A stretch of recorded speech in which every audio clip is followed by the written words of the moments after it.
Okay, disclaimer. To the very best of my knowledge, this story is true.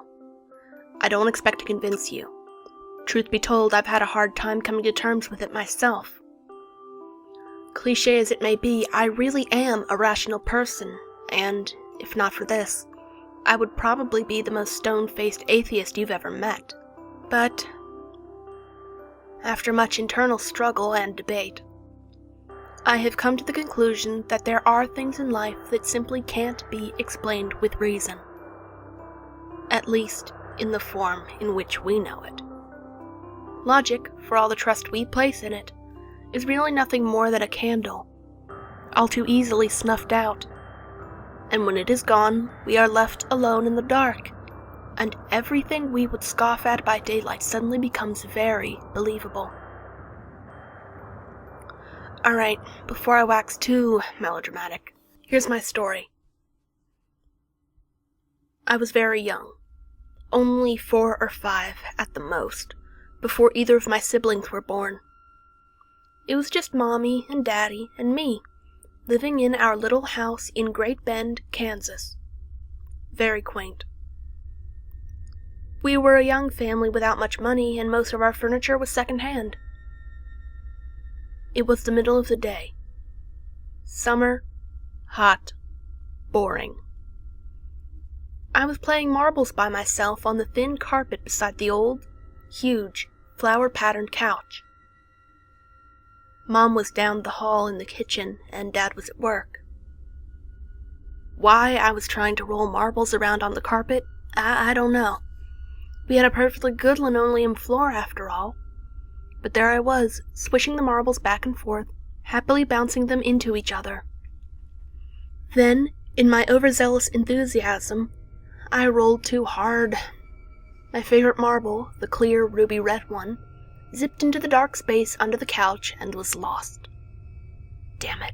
Dad wasn't home, and he was the only one strong enough to move that huge old couch for me. I'd have to get my marble back myself. I reached my hand under the couch tentatively at first, then deeper. Encountering no marbles, I pulled my hand out in disappointment.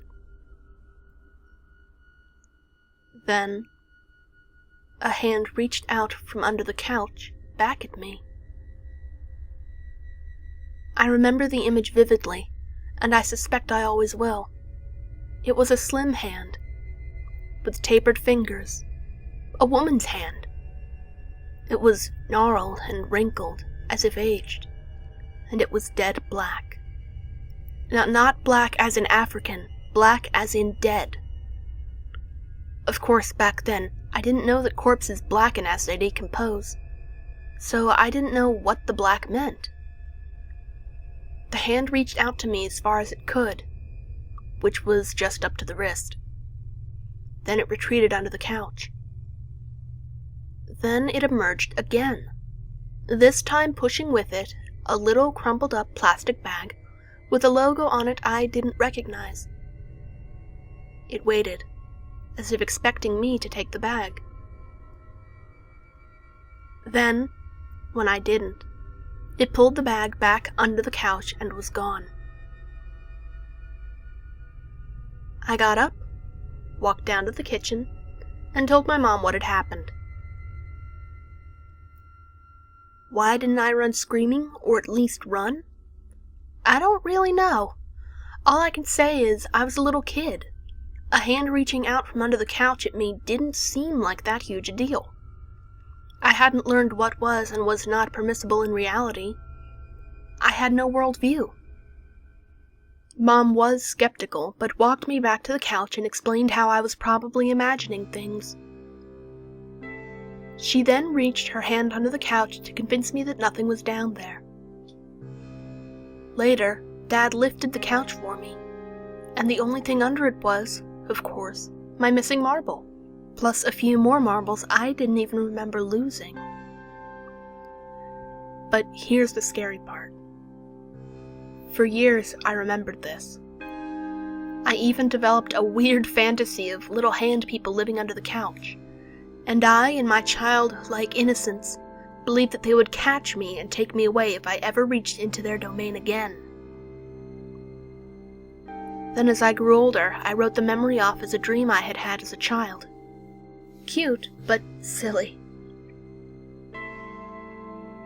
Then, a few years ago, I recounted the story to my mother. She gave me a funny look and told me she remembered it, because, after all, she had been there.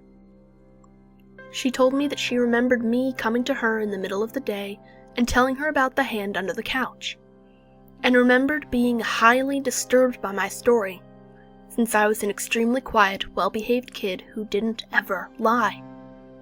Then, she told me about the couch itself.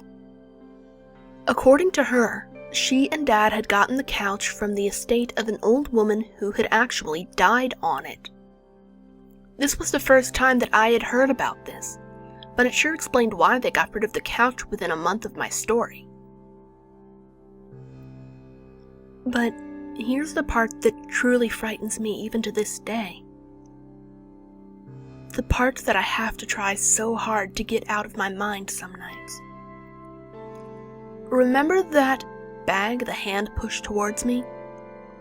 I've never forgotten the logo that was on it.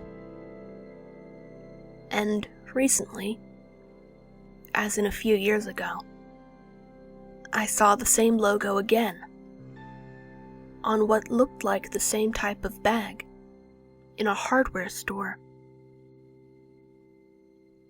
It was a bag of utility razor blades.